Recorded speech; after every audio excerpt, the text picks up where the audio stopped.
Yo, what's up? Your boy Domuto. We're back with another video. Today we're watching Top 10 Animals with Black Air Force Energy by Casual Geographic. Okay. Let me see if I can name some with some Black Force Energy. Probably a kangaroo. Them kangaroos be different sometimes. You know, them niggas be bullshitting. A muskrat. Not muskrat. I mean, fuck. What's that shit called? What's them ones that be killing snakes? Them little rodents. One of them niggas be different for real. But anyway, let's get into the video. Damn. Black Air Force Energy. Good old Urban Dictionary defines it as a person or an object that has insane potential and is crazy enough to deal with anything without fear or hesitation, regardless of moral alignment, including its own rivals or competitors. And despite clearly taking grammar lessons from NBA Youngboy, I'd say whoever wrote that was pretty on point. It's a term I use a lot in my videos without really explaining exactly what it is. So here's a full list of the top 10 animals with the most Black Air Force energy. Some animals are an obvious pick, others might just surprise you. But they've all earned their spot, including the animal at number 10, which might have the least clout of any animal on this list, but that's only because it's found one place in the world. Because if this bird were airdropped across the globe, it'd definitely be more known for all the wrong reasons. What's up? Starting off is what happens when an animal is too smart for everyone else's quality of life. The Kia is a large parrot that can be found terrorizing the people of New Zealand. And don't let it fool you, this Black Air Force with a Grinch colorway is an op in every way. They're highly intelligent and armed with a hook-shaped beak, which is the perfect tool for Kias to inflate insurance by picking apart cars. You see, the Kia is smart enough to associate people and the cars we drive with food, which is why this anti-mechanic is famous for committing the cutest carjackings you'll ever see. Of course, they don't just stop at cars. This feather felon will go through purses, backpacks, duffel bags, and swipe anything they can fly away with. There was even a case where this airborne pirate stole the passport of a Scottish man that didn't want to be identified. Because no one wants to be remembered for getting denied from your home country because you got your passport pickpocketed by a panhandling parrot. It happened to him and it can happen to you, but guess what? If you happen to get your wallet snatched and try to see the Kia about it, be prepared to also eat a several $1,000 fine and even jail time. Kias are protected by the government because it only makes sense that something with wings would be above the law. And it's almost like every Kia knows it and acts accordingly. But it's not just humans getting griefed. Kias will regularly raid other birds' nests and make omelets with their unborn children. And they'll use that Swiss Army knife of a nose to remove parts of a living sheep to eat, and there have been reports of them victimizing dogs and even horses. But at least the Kia isn't a legitimate physical threat to people. The next animal's responsible for putting more zookeepers on workers' comp than any other animal.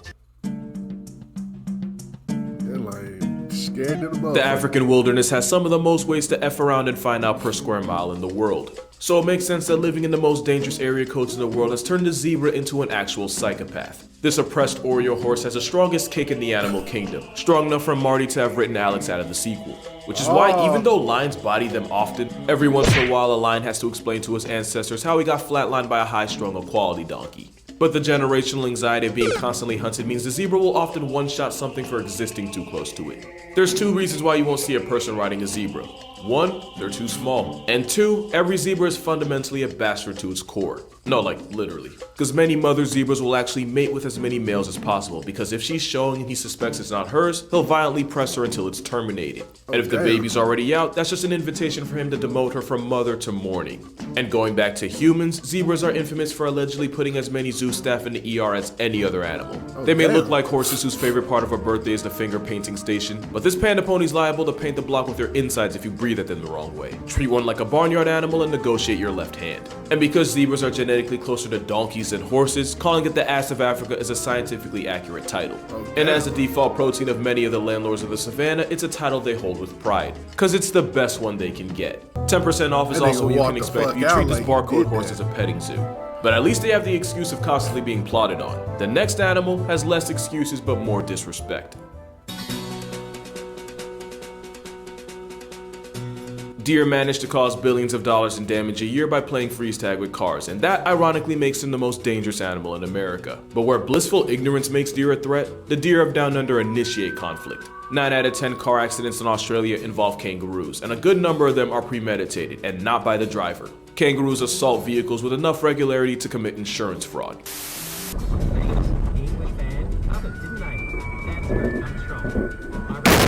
Oh, hell no.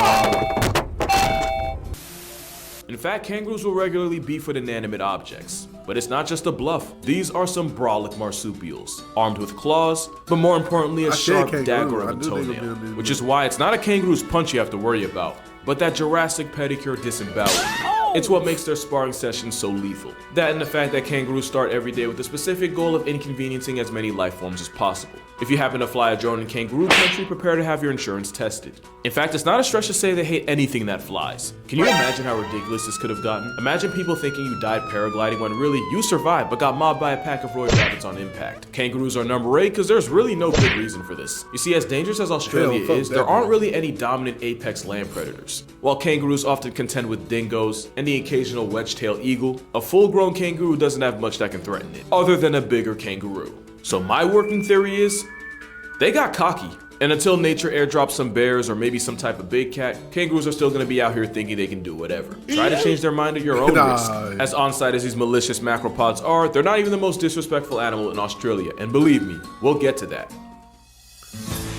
Kick that nigga in the water. Fuck no. The Big Five refers to the top 5 most dangerous animals to hunt in Africa. These include the elephant, the rhinoceros, the lion, the leopard, and an animal so feared it's been nicknamed Black Death. The African Cape buffalo is a walking attempted homicide case armed with a pair of horns to make most attempts successful. They have one of the highest KD ratios against humans with guns. In some places, these tanks with road rage and 50% of the people they go after, and a lot of that is because they will actively seek revenge. There have been stories of one buffalo murking the same hunter that took out a member of its own herd. And whether you're a lion or a hunter, these trench cows get it back in blood. And the scariest version of a Cape buffalo is one that's already been injured. Hunters have followed a mortally wounded buffalo into thick brush only for the freight train with legs to circle back and ambush them from behind. Which is why the #1 rule when hunting Cape buffalo, assume you only have one shot because that's usually all you get.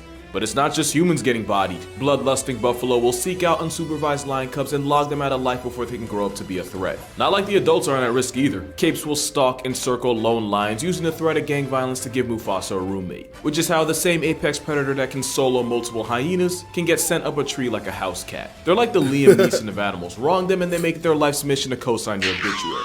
That first hit was self-defense. Everything after that was a personal choice. And even though experienced lions can take them down, it's still very much a gamble.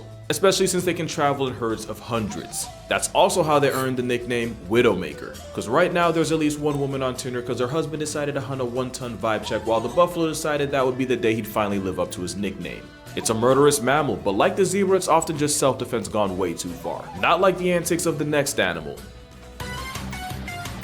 What's up? If you're talking about the Black Air Force of the sky, you're probably talking about crows, or really just corvids in general. Crows are smart enough to manipulate their environment to their advantage, but they're also devious enough to manipulate other animals for their own sadistic pleasure. I don't know what that crow said to that cat, but it certainly involves someone's mother. Ravens will weaponize their relationship with wolves to call out hits on competing coyotes. Crows in Tokyo have especially become a problem where they've basically gone to war against the entire human population. But it's not just humans getting bullied. There might not be a worse time to be an owl than in broad daylight surrounded by a murder of crows. Not to mention crows will often raid the nests of other birds for a disturbingly literal kids meal. And that's when they're not just straight up snatching minors in front of their parents. I think EDP just found a spirit animal. They'll regularly mob and harass other birds until they drop the food they've already caught. And crows won't hesitate to beat on much larger birds of prey, which might explain why they do the exact same thing with humans to get them to surrender whatever calories they have on them. But the avian onslaught peaks out with the Australian magpie. Now turns out they're not actually corvids. They actually sit closer to another bird with psychopath tendencies. Either way, Australian magpies manage to be the most feared thing in a country seasoned with crocs, cassowaries, and snakes. And while most wildlife is harmless as long as you respect their space, the earth is their space and they have no patience for trespassers. To the point where many Australians have taken to wearing helmets to protect themselves from the magpie's malicious intent. Especially during swooping season, where magpies will relentlessly attack anything that gets near their nest. Actual human lives have been lost to this goth Tweety's tantrums. And since corvids can remember faces, once you've been swooped, you can expect the same treatment next year. I think Tirzu said it best, corvids are what would happen if you gave monkeys wings. But at least in the magpie's case, they're only a legitimate threat to a human way of life for the roughly 6 weeks of swooping season. Next animal is one of the biggest dangers to humans all year round. Okay. I want to know what it is. It was really only a matter of time before the river rhino made an appearance. Yeah. Widely considered the world's deadliest mammal, you may have noticed that hippos weren't included in the Big Five, and I have to assume that's because nobody that has a desire to see the next day would actually hunt them. Arguably, no animal has a harder working PR team than a hippopotamus. First of all, it's not the goofy lard donkey it lets you think it is. A thin subcutaneous fat layer means hippos are actually walking units. And despite their awkward appearance, hippos can outpace any human over short distances, and that includes on land and in water, where they somehow become even more territorial. Hippos have been known to lower the census totals of other animals for seemingly no reason. Just when an antelope thinks it's been bailed out, the slaughter horse does origami with its spine. And even though they're supposed to be herbivores, every once in a while they'll give in to the temptation of tasting the flesh of their victims. Cannibalism is not off the table. Science doesn't really know why exactly they do this, but science doesn't account for an animal just being a dick. Few predators will press this obese water pig, and those that do so at their own risk. Hippos are so carnage happy that the biggest threat to a baby hippo is a bigger, meaner bull hippo. It's how a hippo baby shower can legitimately end in a rain of flesh confetti. Now, to be fair, plenty of animals resort to infanticide. Hippos are just really mean about it. Like I said, nobody's PR team works harder. Except maybe dolphins. Which makes sense since despite resembling ungulates like warthogs and rhinos, the hippo's closest living relatives are actually cetaceans like dolphins and whales. But instead of making it out in the ocean, hippos decided to make a living griefing everything in its area code. And I didn't even mention the way they claim that area code. Oh, damn.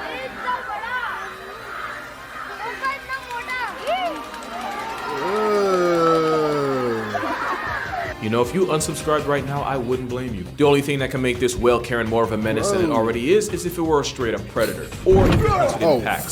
Then again, that would literally make it an animal further down this list.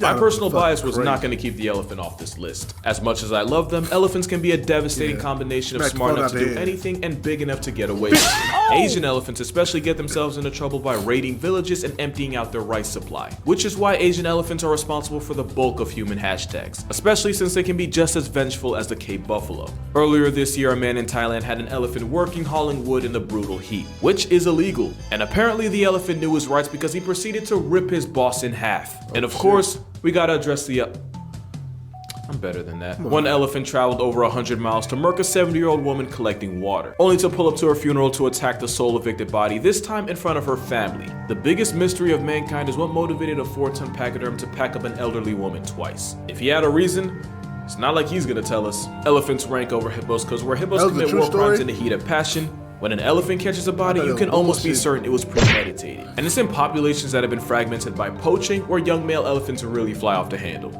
And bull elephants are already pretty high strung as it is, but they managed to get worse in communities decimated by poaching, to the point where 3 elephants in South Africa were responsible for deleting 63 rhinos as well as charging at people. Now, to be fair, poaching typically targets older bulls, and research shows that without old heads around, younger male elephants go into must a lot sooner than they should, which I get. What I don't get is why that has to involve turning a rhino from a tight end to a wideout. What you have to remember is that elephants are intelligent enough to experience every human emotion like compassion, empathy, and pain. But for every headline like this, you might get a headline like this. And if elephants wore shoes, they'd rock the biggest black Air Forces the world's ever seen. But that's only because the next animal on this list doesn't have legs. Oh, shit.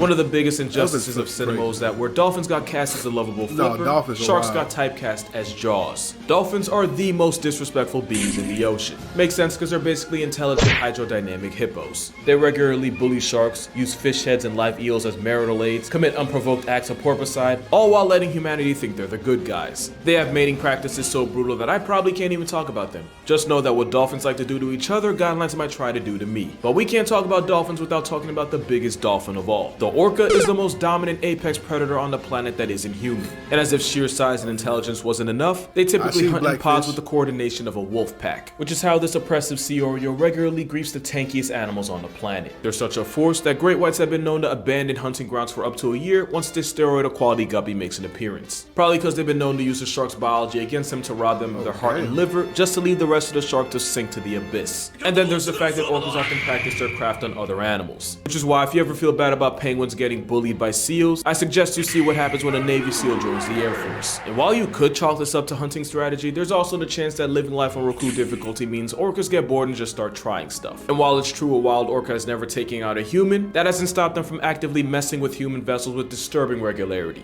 It's like they know who's ruining the ocean and adjust their behavior accordingly. Either way, orcas are the humans of the sea, and anything that steps to them gets reminded expeditiously. Even moose of all things. Moral of the story, Free Willy should have been put on parole. The only thing more Black Air Force than an animal that griefs everything around it would be an animal that commits atrocities against its own kind. And that's why orcas are only number 3. Ask any zookeeper what animal they fear the most. If they don't say chimps, they've never worked with one. A common misconception is that chimps are 5 times stronger than the average man. And while the number is actually closer to 1.5, chimps have more fast twitch muscles, a stronger bite force, and a stronger grip force. Their ability to use tools is fascinating to watch, until you realize that means they're able to create and use weapons. People often forget that chimpanzees are pack hunting predators able to execute attacks with the precision of early man, and that doesn't just apply to their prey. Chimps in Luongo National Park have been documenting attacking families of gorillas and murking any helpless offspring they can get their hands on. Literally no animal safe from the violent tendencies of a furious George, but it's the damage they inflict against their own kind that puts them over the top. Chimp casualties often share the same injuries: a disfigured face, missing fingers if not entire hands, and a non-consensual neutering. Chimps seem to have an understanding of what's important to an animal, and they go out of their way to remove it. It's why I can show you this picture and you'll understand. And it's why instead of organ donor, I have, if ever maimed by a chimp, just let me die on my driver's license. No. And it's also why you probably have a better chance of surviving being locked in a room with a lion than in a room with a furry chainsaw with thumbs. The fact that a chimp can get put 6 feet under by members of its own troop guarantees them a spot on this list. The only way an animal could beat that is if something was enough of a menace to be a legitimate threat to itself. Yep. And that's exactly what number 1 is. But before we reveal number 1, here's some honorable mentions. The Canadian goose, for having the most irrational confidence of any animal. They actually almost went extinct, and now they revolve their entire existence around punishing humanity for it. Swans, because what geese think they are, swans always have been. Wolverines, because they're more than capable of hunting for themselves, but they'd rather tax animals 3 times their size for a living. Meerkats, for being quite literally the most homicidal mammals on the planet. And now at number 1, to absolutely no one's surprise, the honey badger, the most unapologetically disrespectful creature on earth. I have an entire video dedicated to the exploits of this steroid skunk, but here are some highlights. They'll regularly pinch food from leopards and then throw a tantrum if they get caught. They'll take on packs of animals that realistically should be able to one-shot them. But the Oreo weasel has plot armor in the form of crackhead courage. They'll raid the hives of African bees, the same bees that are 10 times meaner and sting 10 times more than their European cousins. And honey badgers aren't immune to bee stings. They're resistant, but enough stings will flatline a honey badger. But ask the honey badger if he cares. He won't answer, but you know the answer. These prison ferrets also run fades with highly venomous cobras. If they manage to get bitten, they'll just slip into a cobra-induced coma and then wake up hours later and walk it off like a Sunday morning hangover. Even the honey badger's idea of self-defense is as offensive as you can get. As in, they'll reverse their anal pouches inside out and release a smell so pungent it can allegedly paralyze attacking bees. And honestly, any animal that religiously attacks the baby makers of others is a different tier of menace. No other badger represented this better than Stoffel, who once escaped from his enclosure and picked a fight with a neighboring family of lions who nearly mauled him to death. After about 2 months in the hospital, the first thing the affiliated ferret did fresh out was go right back at the same lines to settle the score. And that was only one of the hundreds of times Stoffel managed to raise the blood pressure of the people around him. But here's the real kicker. Stoffel was actually hand-raised by humans at a young age and therefore imprinted on them. He had no intention of ever leaving. The whole thing was just a game to him. Because if blatant disrespect were a sport, they still wouldn't play it because anything involving rules goes against a honey badger's belief system. But that's gonna do it for this video. For more consistent content, be sure to follow my Instagram. Nah, these animals are fucking crazy. That's why I don't do that wildlife shit. And look, bro, I'm not going to no safari. I mean, look, I like seeing things from a distance. You know what I'm saying? I like animals. You know what I'm saying? I respect their space and their living. That's why they stay over there. I stay over here. You know what I'm saying? They in the wild. I'm in the suburbs. You know what I'm saying? So, I'm gonna keep it like that because you know there's a reason why they're in the wild, because they're wild. And the reason why I'm in the suburbs because I'm in the suburbs. You know what I'm saying? But yeah, man. So I won't fuck with none of them animals. I ain't gonna lie. I mean, I probably kicked that last animal that he was talking about, but if he was fucking with me, but regardless. Man, shout out to Casual Geographic. You like my reaction, make sure you like, comment, subscribe, and I'll catch y'all next time. Peace.